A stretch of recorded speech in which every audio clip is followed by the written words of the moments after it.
Another question.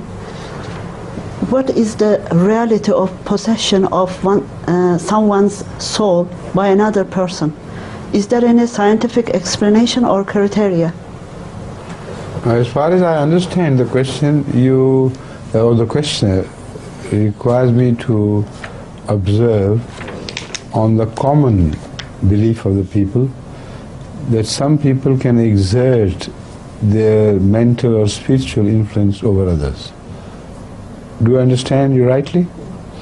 This is correct. This common belief, at least, is correct, because most common beliefs are not correct. This is true. It is fully supported by the Quran, fully supported by the human experience everywhere in the world, because all mesmerism and hypnotism, etc., are basically founded on this reality of life.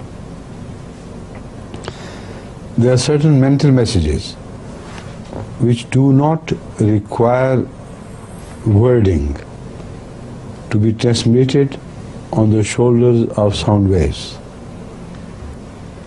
They are transmitted without a sound, without the employment of known media of physics and chemistry.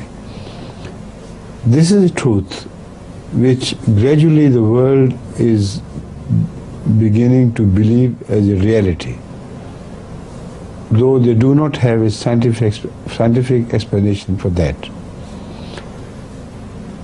I don't want to go into full detail of this question because I have already dealt with it many a time before, with reference to Hazrat Yusuf al-Islam and what happened there, and with reference to many other things, particularly with reference to Hazrat Moses and the magicians of the Pharaoh.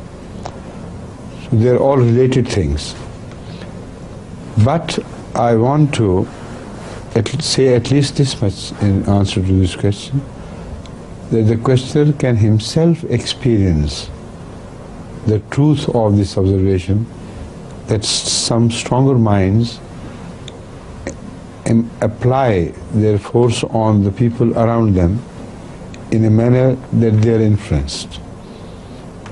Here the nearness is essential, but sometimes the mental messages can be put across thousands of miles and still they are powerful enough to deliver the message. But here, for the experimentation of ordinary people who are not even parapsychics, I can tell them that if they stand next to a person in namaz who is holy, their thoughts will be attuned with that person's thoughts. And if they stand next to a person who is not truly a believer, but who stands just for the sake of performing an act, the person standing next to him will be influenced by the negative beliefs of such a person. This is a common experience of life. That is why the Holy Quran requires us to acquire sohbatu salihin, to sit in the company of holy people, righteous people. It doesn't inform us to hear them closely and to act according to their traditions. It just says sohbatu salihin. And this is what was utilized once by Hazrat Khalifa in case of a young boy, an Ahmadi young boy who was a college student, who came to him and spoke of some doubts about the existence of God. He said, whenever I stand up in prayer, I begin to entertain some doubts and I must find an answer to this disease. Hazrat Khalifa inquired from him, does he always stand next to a friend of his in the prayer? He said, yes. He said, he deep within is not a true believer.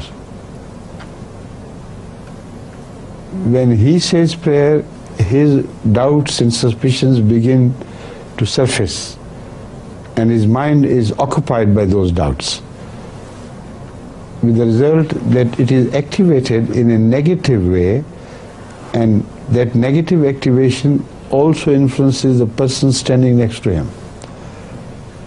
So change your place in the prayer and let me know what happens.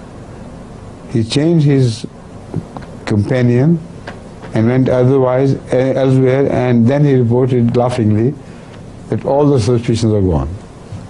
So this has been put to actual test, and everybody can try this. Okay? And if no time is left, you can start tomorrow by this, with this. Yes. And in the meantime, when I come, I'll start the question of answer to this question, right? It's better if I leave it for Please tomorrow. tell me.